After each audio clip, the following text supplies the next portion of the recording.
Ils ont de 18 à 30 ans et leur univers tourne autour de ces petites vidéos.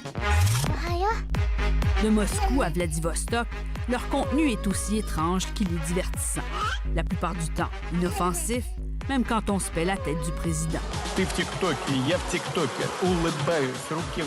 Avec 30 millions de Russes abonnés à TikTok, la force de frappe est immense et en pleine croissance. Oversize, сверхразмер. Anna s'en sert, elle, pour publier des capsules linguistiques où elle traduit de l'anglais au russe des expressions populaires.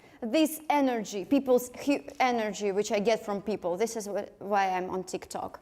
Because really, I remember my feelings when I got 2 million views in one night. Elle s'en tient à des textes légers ou éducatifs et dit qu'elle n'oserait jamais publier quoi que ce soit qui pourrait compromettre son compte. I don't want to say something that will make government close my Instagram. I don't want to play this game, these risks and stuff. You're afraid? Oh, okay, we can say I'm a girl, I'm afraid, yeah, okay. Le retour au pays de l'opposant Alexei Navalny au mois de janvier aura été un moment décisif. Des dizaines de milliers de vidéos appelant à manifester ont inondé les réseaux. Des élèves qui décrochent le portrait de Vladimir Poutine à l'école sont devenus un symbole et un prétexte pour sévir contre les géants étrangers d'Internet.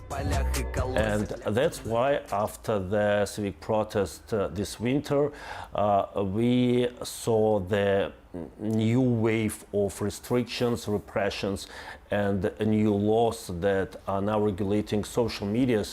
Obliger les dirigeants des plateformes comme TikTok à supprimer des messages est désormais coutume ici, sous peine d'amende. La blogueuse Kristina Kamenskaya dit qu'elle n'utilise même plus les mots-clics comme Navalny depuis qu'elle s'est rendue compte que ses publications disparaissaient soudainement de son fil d'actualité. Это единственный способ вещания. Делиться с друг другом новостной повесткой, правдивой новостной повесткой, потому что по телевидению, это невозможно. Ces applications, qui étaient pour elle un espace de liberté, seront soumises à des lois morales pour protéger la jeunesse, disait Poutine au début du mois. Il s'emportait ainsi contre les Twitter, Instagram et Facebook, qui ont tous refusé de se plier à la censure, telle que dictée par le Kremlin. C'est déjà le cas de Twitter que le gouvernement menace de bloquer complètement en Russie si les dirigeants n'effacent pas des milliers de messages. Et en guise d'ultimatum, Roskomnadzor, qui est l'agence qui patrouille l'Internet ici, a déjà commencé à en ralentir l'accès. Tout ce qui est photo, tout ce qui est vidéo se télécharge beaucoup plus lentement.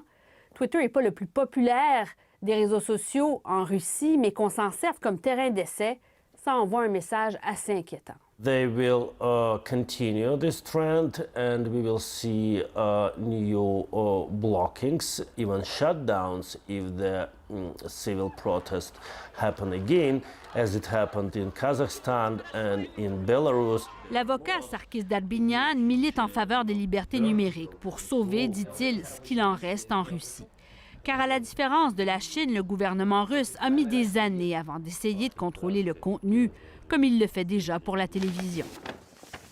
Sans des chaînes complètement libres comme YouTube, l'opposition n'aurait aucune chance d'exister, encore moins d'influencer l'opinion publique avec des enquêtes spectaculaires comme celle sur le palais de Poutine, qui a été visionnée plus de 115 millions de fois depuis le début de l'année. Mais une loi adoptée en 2019, qui a pour but ultime de créer un Internet souverain, permet désormais au régime de contourner les fournisseurs, de bloquer du contenu et même de débrancher des sites quand bon lui semble. It could happen, but I don't think so. Renat Yanbekov, qui est producteur de contenu pour des jeunes comme Anna, ne tient rien pour acquis.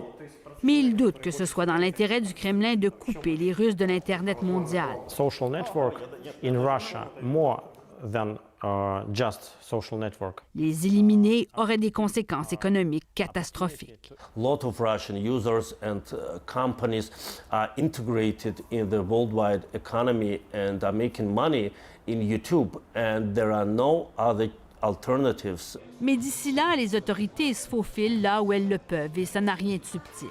Par exemple, dès le 15 avril, tous les téléphones intelligents vendus en Russie, iPhone et Android, contiendront des applications préapprouvées par le Kremlin en première page.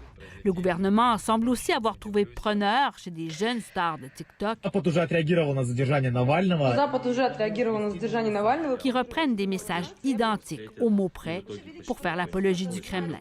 Но сейчас молодежь уже просто так не обманешь. Mais nous ne sommes pas dupes, dit Christina. Si le Kremlin a prouvé qu'il est capable de chasser les jeunes de la rue avec force, privé d'Internet libre, toute une génération qui a grandi avec un téléphone dans la main s'annonce périlleux, même si la Russie prétend en avoir les moyens.